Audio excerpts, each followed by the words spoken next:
कधी असं झालंय का आपल्याबरोबर की रोजच्या वापरातली एखादी वस्तू किंवा सेवा वापरताना एकदम वाटतं, अरे वाह, हे किती छान आहे, हे तर सगळ्यांनी वापरायला हवं. हो, होतं की असं. किंवा एखाद्या दुकानात सतत गर्दी बघून वाटतं, काय चालतं यांचं दुकान. हं. पीटर लिंच नावाचे एक गुंतवणूक गुरू होते. त्यांच्या मते वॉल स्ट्रीटचे तज्ज्ञ दिवसभर आकडेमोड करत बसतात, पण कदाचित आपली किराणा दुकानातली फेरी किंवा ऑफिसमधलं निरीक्षण. हो, ते आपल्याला त्यांच्यापेक्षा जास्त श्रीमंत बनवू शकतं. अगदी. हेच पीटर लिंच यांच्या one up on wall street या प्रचंड गाजलेल्या पुस्तकाची मध्यवर्ती कल्पना आहे. One up on wall street. हो, आणि लिंच हे कोणी केवळ सिद्धांत मांडणारे नव्हते, ते फिडेलिटी मॅगेलिन फंडाचे म्हणजे 1977 ते 1990 या काळातले अत्यंत यशस्वी व्यवस्थापक होते. मॅनेजर होते ते, आणि त्यांची कामगिरी म्हणजे आकडेच सांगतात सगळं. नक्कीच. त्यांच्या 13 वर्षांच्या कार्यकाळात फंडावर सरासरी वार्षिक 29.2% चक्रवाढ दराने परतावा मिळवला त्यांनी. 29.2% वार्षिक परतावा, तेही सलग 13 वर्ष. हे आकडे म्हणजे खरंच अविश्वसनीय आहेत. आणि त्यामुळे फंडाची मालमत्ता किती वाढली असेल विचार करा.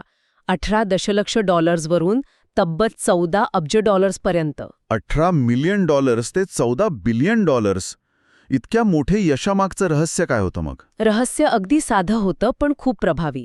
लिंच काय म्हणायचे की गुंतवणुकीच्या सर्वोत्तम संधी त्या काही कॉम्प्लेक्स आर्थिक मॉडेल्समध्ये नसतात. अच्छा. किंवा महागड्या रिसर्च रिपोर्ट्समध्ये पण नाही. मग कुठे असतात त्या? आपल्या आजूबाजूच्या जगात, आपल्या रोजच्या अनुभवांमध्ये दडलेल्या असतात. म्हणजे आपण जे रोज बघतो, अनुभवतो त्यात. अगदी. आणि आज आपण याच कल्पनेचा सखोल मागोवा घेणार आहोत. आपलं रोजचं ज्ञान गुंतवणुकीसाठी एक मोठी शक्ती कशी ठरू शकते हे समजून घेऊया. इंटरेस्टिंग. म्हणजे वॉल स्ट्रीटच्या मोठ्या विश्लेषकांपेक्षा सामान्य माणसाकडे काहीतरी खास आहे. हां. यालाच लिंच ॲमेच्युअर्स एज म्हणतात ना, म्हणजे सामान्य गुंतवणूकदाराचा फायदा. बरोबर. पण हे कसं शक्य आहे?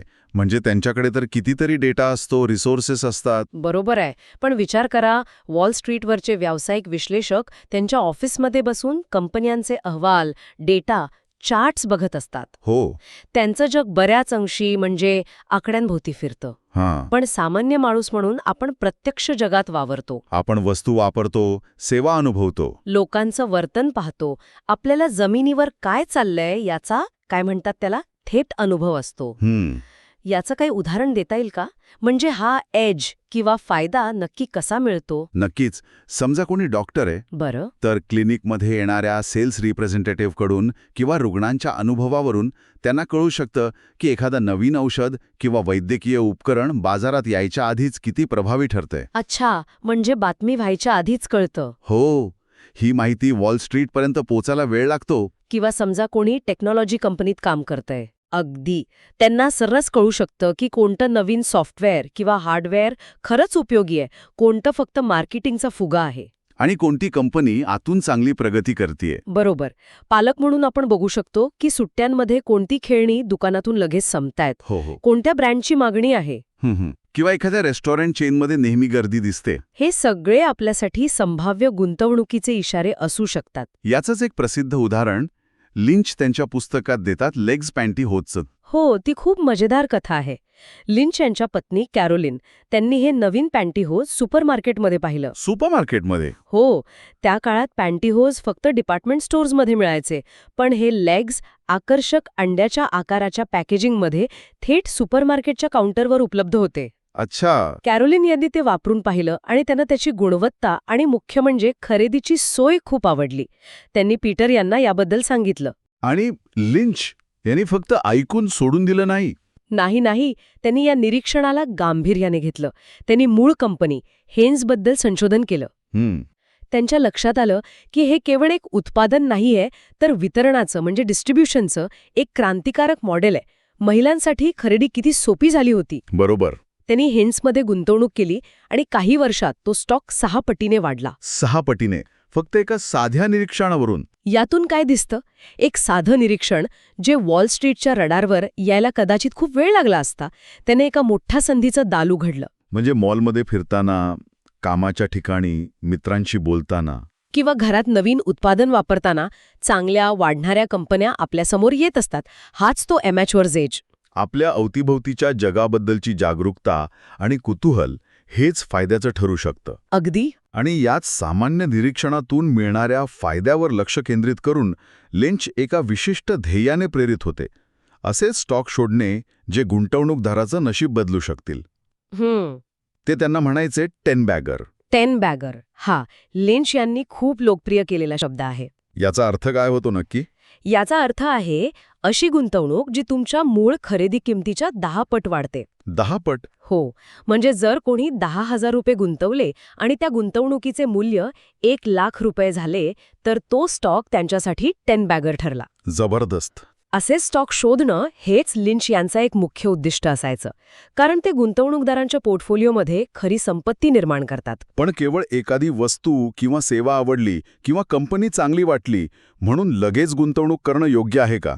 की अजून काही तपासणी करावी लागते? हा अत्यंत महत्त्वाचा मुद्दा आहे.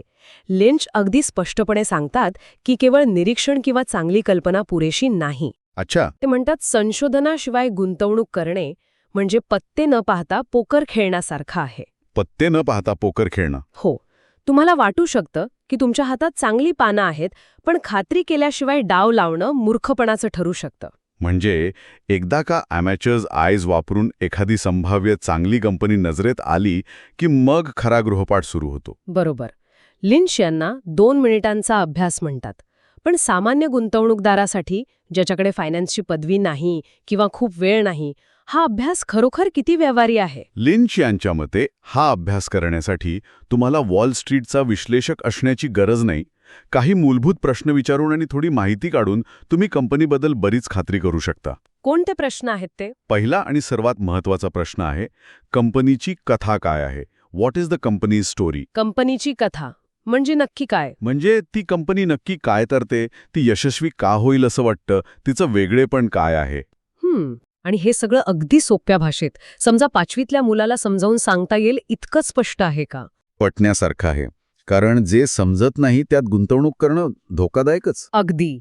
बरं, समजा कथा सोपी आणि आकर्षक वाटली तर पुढचं पाऊल काय? कारण कथा कितीही चांगली असली तरी आकडे काय सांगतात हे पाहणं महत्वाचं नाही का? अगदी बरोबर. दुसरा मुद्दा आहे आकडे तपासा. Check the numbers. म्हणजे काय तपासायचं आकड्यांमध्ये? कंपनी खरोखर पैसे कमवते का? म्हणजे ती फायद्यात आहे का? प्रॉफिटेबल आहे का?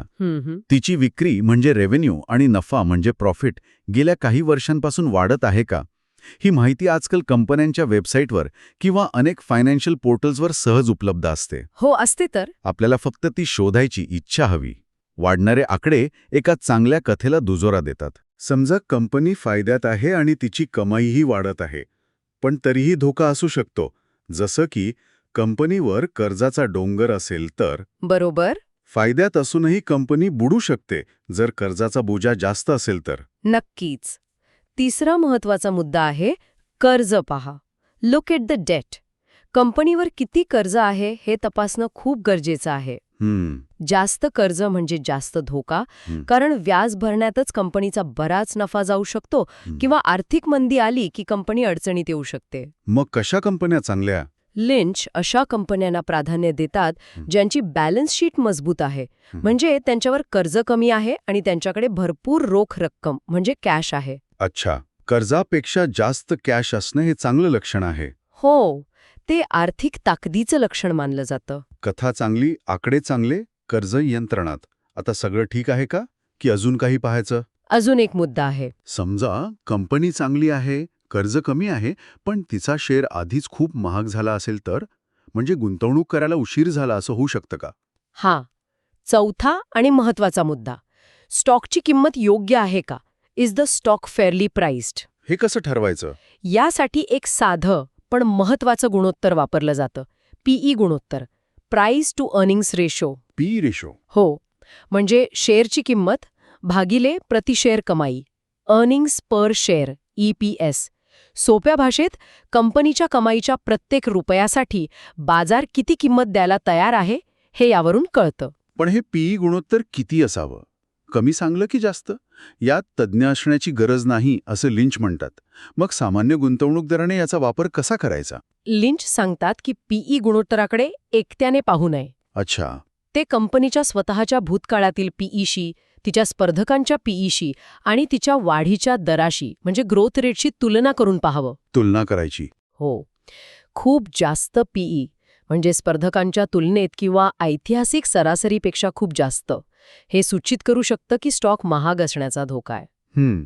याउलट कमी पीई स्वस्थ वाटू शकतो, पण कंपनीच्या वाढीला मर्यादा आहेत का हे तपासणंही गरजेचं आहे. हे एक तुलनात्मक साधन आहे, अचूक विज्ञानाचा फॉर्म्युला नाही. म्हणजे हा 2 मिनिटांचा अभ्यास, कथा समजून घेणं, आकडे तपासणं, कर्ज पाहणं आणि किमतीचा अंदाज घेणे अत्यंत महत्वाचं आहे. अगदी. नुसत्या निरीक्षणावर अवलंबून न राहता त्याला ह्या विश्लेषणाची जोड देणं गरजेचं आहे. नेमका हाच मुद्दा आहे. ॲमेच्युअर एज आपल्याला चांगली सुरुवात देऊ शकतो, पण होमवर्क आपल्याला योग्य गुंतवणुकीपर्यंत पोहोचायला मदत करतो. आता लिंच यांच्या आणखी एका महत्वाच्या संकल्पनेकडे वळूया. त्यांनी म्हटलं आहे की तुम्ही काय खरेदी करत आहात हे तुम्हाला माहीत हवं. Know what you on. हो. यासाठी त्यांनी स्टॉक्सचं 6 वेगवेगळ्या प्रकारांमध्ये वर्गीकरण केलं आहे. हे वर्गीकरण महत्वाचं का आहे? हे वर्गीकरण खूप महत्वाचं आहे, कारण सर्व स्टॉक्स एकाच प्रकारचे नसतात आणि त्यांच्याकडून एकाच प्रकारची अपेक्षा ठेवणं चुकीचं आहे. अच्छा, लिंच यांनी स्टॉक्सचं वर्गीकरण का केलं? कारण प्रत्येक स्टॉककडून एकाच प्रकारची अपेक्षा ठेवणं म्हणजे काय म्हणतात त्याला, क्रिकेटमध्ये प्रत्येक बॉलवर 6 मारायचा प्रयत्न करण्यासारखं आहे, धोकादायक आणि चुकीचं. बरोबर. आपण कोणत्या प्रकारचा स्टॉक खरेदी करत आहोत हे माहीत असेल तर आपल्या अपेक्षा वास्तववादी राहतात. आणि सर्वात महत्त्वाचं म्हणजे बाजारात जेव्हा चढ उतार होतात तेव्हा आपण घाबरून चुकीच्या वेळी विक्री करत नाही. आपल्याला माहीत असतं की आपण हा स्टॉक का घेतला आहे आणि त्यातून काय अपेक्षित आहे. अगदी. हे 6 प्रकार म्हणजे जणू गुंतवणुकीचे वेगवेगळे खेळाडू आहेत. चला त्यांची ओळख करून घेऊया. पहिला प्रकार कोणता? सगळेच जण धोका पत्करू इच्छित नाहीत, मग त्यांच्यासाठी लिंच काय सांगतात? पहिला प्रकार आहे हळू वाढणारे, स्लो ग्रोवर्स. Slow growers. हो. या मोठ्या प्रस्थापित जुन्या कंपन्या असतात, त्या सहसा अर्थव्यवस्थेच्या दरापेक्षा किंचित जास्त वेगाने वाढतात. उदाहरणार्थ मोठ्या वीज कंपन्या किंवा टेलिकॉम कंपन्या. या कंपन्या प्रचंड वाढीसाठी ओळखल्या जात नाहीत, तर त्या नियमित आणि आकर्षक लाभांश म्हणजे डिव्हिडंड्स देण्यासाठी ओळखल्या जातात. ज्या गुंतवणूकदारांना स्थिर उत्पन्न हवं आहे त्यांच्यासाठी हे योग्य असू शकतात. ठीक आहे. मग दुसरा प्रकार, थोडी जास्त वाढ पण तरीही सुरक्षित, असा काही पर्याय आहे का? हो. दुसरा प्रकार आहे दिग्गज किंवा भक्कम. स्टॉलवर्ट्स. स्टॉलवर्ड्स. या मोठ्या, प्रसिद्ध आणि आर्थिकदृष्ट्या भक्कम कंपन्या असतात. उदाहरणार्थ कोका-कोला, प्रॉक्टर अँड गॅम्बल किंवा जॉन्सन अँड जॉन्सन. मोठी नावं आहेत ही. हो. या कंपन्या विजेच्या गतीने वाढणार नाहीत, पण त्या बाजारातील वादळांमध्ये तग धरू शकतात. लिंच यांच्या मते या प्रकारच्या स्टॉककडून काही वर्षात 30 ते 50% परतावा मिळाला तरी तो चांगला मानला जातो. 30 ते 50%? हो. आणि मंदीच्या काळात या कंपन्या चांगली कामगिरी करतात. आता येऊयात त्या प्रकाराकडे ज्याच्या शोधात लिंच स्वतः असायचे, ज्यातून 10 बॅगर मिळण्याची शक्यता जास्त असते. तो प्रकार कोणता? तो आहे तिसरा प्रकार, वेगाने वाढणारे, फास्ट ग्रोअर्स. Fast growers. या सहसा लहान, तरुण, आक्रमक कंपन्या असतात ज्या खूप वेगाने वाढत असतात, म्हणजे वार्षिक 20-25% किंवा अधिक वेगाने. 20-25% वाढ? हो. याच प्रकारात 10 बॅगर बनण्याची क्षमता सर्वाधिक असते. लिंच यांना हा प्रकार खूप आवडायचा, कारण इथे खरी संपत्ती निर्माण होऊ शकते. पण हे लक्षात ठेवायला हवं की यात धोकाही जास्त असतो.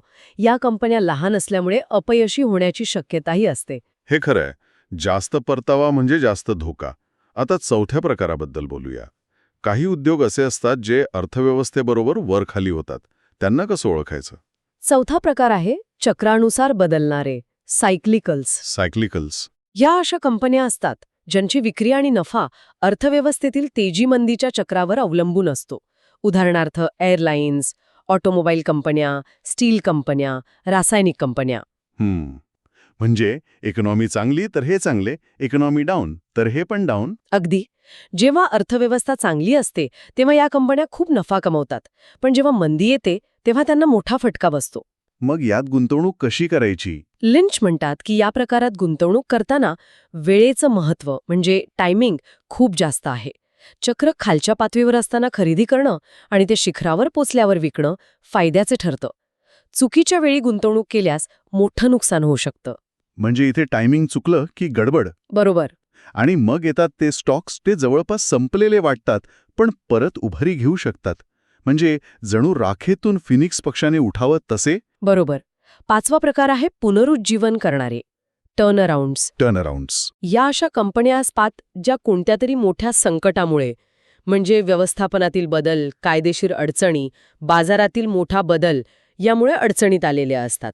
स्टॉक खूप पडलेला असतो यांचा. हो, अगदी दिवाळखोरीच्या मार्गावर असतात, पण त्यांच्यात परत उभारी घेण्याची, परिस्थिती बदलण्याची क्षमता किंवा संधी असते. याचं काय उदाहरण?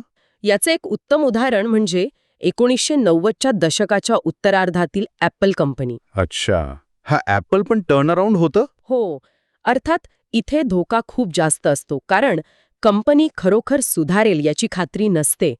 पण जर ती यशस्वी झाली तर परतावाही खूप मोठा मिळतो. हाय रिस्क हाय रिवॉर्ड. अगदी. आणि शेवटचा 6वा प्रकार जरा वेगळा वाटतो, मालमत्तेवर आधारित ॲसेट प्लेस. याचा अर्थ काय? 6वा प्रकार आहे मालमत्तेवर आधारित ॲसेट प्लेज. या अशा कंपन्या असतात ज्यांच्याकडे काही मौल्यवान मालमत्ता म्हणजे ॲसेट्स असते. जसे की रिअल इस्टेट, तेलसाठे, पेटंट्स, ब्रँड्स किंवा अगदी मोठी रोख रक्कम, ज्याचं खरं मूल्य बाजाराला समजलेलं नसतं किंवा त्याकडे दुर्लक्ष झालेलं असतं. अच्छा, लपलेली मालमत्ता. हो. गंमत म्हणजे कधीकधी या लपलेल्या मालमत्तेचं मूल्य कंपनीच्या एकूण शेअर बाजारातील किमतीपेक्षाही, म्हणजे मार्केट कॅपिटलायझेशनपेक्षाही जास्त असू शकतं. अरे बापरे. इथे खेळ म्हणजे प्ले हा असतो की ही लपलेली किंमत कधीतरी बाजाराच्या लक्षात येईल किंवा कंपनी ती मालमत्ता विकून किंवा वापरून शेअरधारकांना फायदा मिळवून देईल. हे वर्गीकरण म्हणजे गुंतवणुकीचा नकाशात जणू आपण कोणत्या प्रकारच्या प्रदेशात आहोत आणि तिथे काय अपेक्षित आहे हे स्पष्ट होतं. अगदी. यामुळे गोंधळ कमी होतो आणि निर्णय घेणं सोपं जातं. अगदी. या वर्गीकरणाचा सर्वात मोठा फायदा हाच आहे. तुम्ही स्टॉक का खरेदी करत आहात, त्यातून तुमची अपेक्षा काय आहे, स्थिर लाभांश, मध्यम वाढ, मोठी वाढ, चक्राचा फायदा, पुनरुज्जीवनाची शक्यता की लपलेल्या मालमत्तेचं मूल्य, हे आपल्याला स्पष्ट होतं. काय आहे? माझ्या मते हा एक सक्षमीकरणाचा म्हणजे एम्पॉवरमेंटचा संदेश आहे. बरोबर. सामान्य माणसाला त्याच्या ज्ञानात आणि निरीक्षणात किती मोठी ताकद आहे हे दाखवून देणारा. तुम्ही अगदी बरोबर बोललात. आणि जाता जाता लिंच यांचे काही सुवर्ण नियम पुन्हा आठवण करून द्यायला हवेत, जे या सक्षमीकरणाला कृतीत आणायला मदत करतात. नक्कीच. कोणते आहेत ते नियम? पहिला आणि सर्वात महत्वाचा नियम, आपल्या ओळखीच्या क्षेत्रात गुंतवणूक करा. Invest in what you know. म्हणजे जे आपल्याला समजतं त्यातच पैसे टाकावेत. हो, आपण ज्या उद्योगात काम करतो किंवा ग्राहक म्हणून ज्या वस्तू सेवा आपल्याला चांगल्या समजतात त्यापासून सुरुवात करावी. आपल्या सक्षमतेच्या वर्तुळात म्हणजे सर्कल ऑफ कॉम्पिटन्समध्ये राहावं. याचं आवाहन म्हणजे आपलं वर्तुळ प्रामाणिकपणे ओळखणं. अगदी. दुसरा नियम जो आपण आधीच विस्ताराने पाहिला, गृहपाठ करा. Do your homework. चांगली कथा किंवा आवडतं उत्पादन पुरेसं नाही. बरोबर. कंपनीची आर्थिक स्थिती, तिची स्पर्धात्मकता, तिचं मूल्यांकन समजून घेणं आवश्यक आहे. तो 2 मिनिटांचा अभ्यास महत्वाचा आहे. याचं आव्हान म्हणजे यासाठी वेळ काढणं आणि कधीकधी येणारा क्लिष्टतेचा कंटाळा टाळणं. बरोबर. तिसरा नियम खूप महत्वाचा आहे. बाजाराचा किंवा अर्थव्यवस्थेचा अंदाज लावण्याचा प्रयत्न करू नका. Don't try to predict the economy or time the market. Market timing करू नये. अजिबात नाही. लिंच गमतीने म्हणतात की बाजारातील संभाव्य घसरणीची चिंता करण्यात आणि तयारी करण्यात गुंतवणूकदारांनी प्रत्यक्ष घसरणीत गमावलेल्या पैशापेक्षा जास्त पैसे गमावले आहेत. खरंय, भीतीपोटी आपण जास्त नुकसान करून घेतो. हो. याचं आव्हान म्हणजे बाजारातील गोंधळात भीती आणि लालच या भावनांवर नियंत्रण ठेवणं. आणि चौथा, कदाचित सर्वात कठीण नियम, संयम ठेवा. Be patient. पेशन्स. वर्ष लागू शकतात. शेअर बाजारात झटपट श्रीमंत होण्याच्या योजना सहसा यशस्वी होत नाहीत. अल्पकालीन बाजारातील चढ उतारांमुळे विचलित होऊ नका. चांगल्या कंपन्यांना वाढायला वेळ द्या. आणि संयम ठेवणं हे शेअर बाजारात सर्वात कठीण कामांपैकी एक आहे, खास करून जेव्हा बाजार पडत असतो. बरोबर. लिंचचा हा सल्ला साधा असला तरी अमूल्य आहे.